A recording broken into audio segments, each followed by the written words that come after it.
This is lesson 3.10, part 1. We are going to break up Shaping a New Republic into 2 separate lessons. In this lesson, our learning objective, you will be able to explain how and why competition intensifies conflicts among people and nations. So this is why and how the Revolutionary War changes the dynamics of relationships with different countries and different peoples. Let's move on to our first objective, our first key concept. This is predominantly how the United States deals with foreign countries. We are a new country. We're going to have to build a relationship with Great Britain. We're going to have to continue our relationship with France. We're also going to be dealing with the Spanish and the Spanish presence in the New World. So let's take a look at the United States' relationship with Great Britain and how it intensifies the conflict. After the War for Independence had ended, we, the United States, faces many, many new problems with Britain. One problem that we have is that the British are refusing to withdraw their military forces. They are refusing to leave forts in the Northwest Territory until the United States government ensures that all loyalists were repaid for the loss of property during the war. We didn't have the ability to kick them out either. Remember, we don't have a large military presence at the time. The second issue that we're dealing with after the war is that Britain closes off the majority of its ports to American trading vessels. So we have goods, but the British won't allow our ships in. But the British still want us to buy their imports, and they do send their stuff to the United States. And lastly, remember, the British Navy is the largest navy in the world, and the British Navy is busy harassing American merchant vessels on the high seas, sometimes forcing American ships to store their cargo, sometimes stealing or removing American cargo, and sometimes even borrowing or stealing American sailors. This idea of borrowing or stealing slavers is called impressment. They were impressed and pushed into service with the British Navy. George Washington knows this is an issue, so he sends John Jay to Great Britain to try to negotiate a treaty. It is called the Jay Treaty, and it was not a very popular treaty. But what does the Jay Treaty do? It is able to ensure the removal of British soldiers as well as open up British ports. It does not address the impressment of sailors, American sailors. So it was somewhat successful. So that being said, this treaty divided the American people. It also divided members of George Washington's cabinet. There is a major rift in Washington's cabinet. Secretary of the Treasury Alexander Hamilton and his followers are mainly commercial elites who live in the North and Northeast.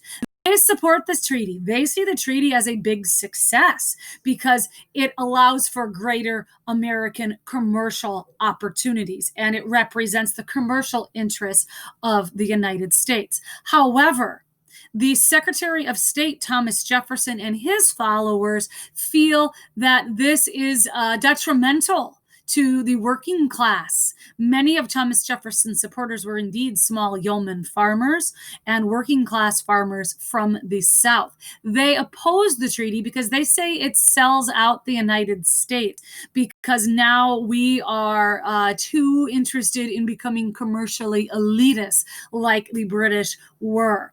And typically sailors would be of the working class if they were to be impressed. So the Jay Treaty was immensely unpopular throughout the working class, and it further serves to divide the American people as well as Washington's cabinet. Moving on to our relationship with Spain, let's rewind a bit. At the conclusion of the 7 Years' War, Spain acquires the Louisiana Territory. This is the area of the land from the Mississippi and the land west. And they get this land from France. That was part of the Treaty of Paris from 1763. So what happens is as more and more settlers, American settlers, move across the Appalachian Mountains, now that there's no more Proclamation line, they need the Mississippi River. The Mississippi River is their lifeline. It is their life flow of supplies. So they needed to ship goods down the Mississippi River to the Spanish port of New Orleans, and all of these goods would then be shipped to the eastern seaboard. It's much easier and cheaper than shipping the same goods across the Appalachian Mountains. So when there is a border dispute between the United States and Spain, and it cannot be resolved, Spain closes the port city of New Orleans to American trade. This creates devastation to the farming economy of the Northwest Territory. So once again, George Washington has representatives to go and chat with the Spanish, and they are able to sign a very successful treaty known as Pinckney's Treaty, because the man's name was Pinckney, and they resolve the issue. They are able to get a guarantee that the Americans could use the port of New Orleans or New Orleans to harbor and store their goods. Unlike the Jay Treaty, which deeply divided the nation, Pinckney's Treaty was a huge success. It was supported by both sides, and it goes down as a major achievement of George Washington's. Moving on to our next key concept. What happens after the war is that the French and the British go to war. Let's rewind. If you remember, after the American War for Independence, the French have a revolution. They rise up, overthrow, kill their king, and this was inspired by the American Declaration of Independence, and it was supported by Thomas Jefferson. But Britain sees this as a chance to move in. The British see the French society in chaos, so they declare war against this weakened French government. And while the United States is not directly involved in the war, it creates a lot of problems because it further divides Hamilton and Jefferson. It further divides the American people. It further disrupts American shipping because many of the battles between the French and the British were held on the high seas. This is when all of the big ships of the line would line up with 30 and 40 cannons and literally just bomb each other, which was hugely disruptive for American shipping interests. Both sides, especially the French, were seeking American support in the war. Once again, they just helped us, Thomas Jefferson said, so shouldn't we help them? But the issue divides America.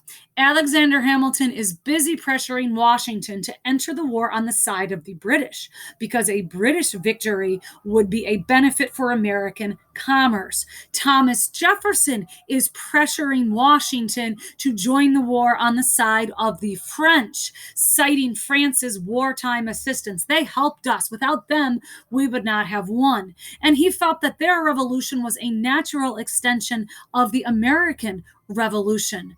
But George decides to issue the Neutrality Proclamation. He states that the United States will remain officially neutral in the war, and it will prohibit Americans from assisting either France or Britain. This was the very earliest decision of where the United States stands on issues with Europe. This is going to reverberate through our history. Our last key concept is about this idea of American Indians. Are we forgetting that they have been there and they are still there? Let's go all the way back to the Proclamation of 1763, which was issued by the British when we were still colonies. It set aside all the land west of the Appalachian Mountains to the natives as an Indian reserve. It was to be free of white settlement. We know the colonists disregarded this. We know the colonists did not like this. But following the War for Independence, there is a great deal of uncertainty.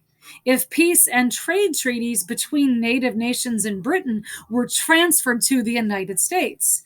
All of the treaties the British had signed, were those now null and void? Or were they going to be transferred to the United States? So the British see this as their opportunity. Since it is an ambiguous state of affairs, the British decide they are going to arm Native Americans in the Northwest Territory. And they're viewing this as a chance to fight back, so to speak. So the United States government rarely followed the treaties that were signed by the British, and the native lands were not protected any longer. This leads to, of course, conflict. The engagement is known as the Northwest Indian War.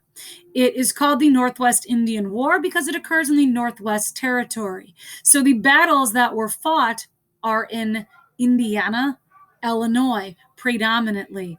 And it is indeed the very last of a series of battles. The Battle of Fallen Timbers is the last massive battle in the native lands east of the Mississippi River. So as you can see, after the war itself, there is competition among peoples over resources. There is division as to whether or not America should side with the British or side with the French. We had to negotiate a treaty with Spain to secure access because we moved west, and the moving west causes us to come into conflict with Native Americans.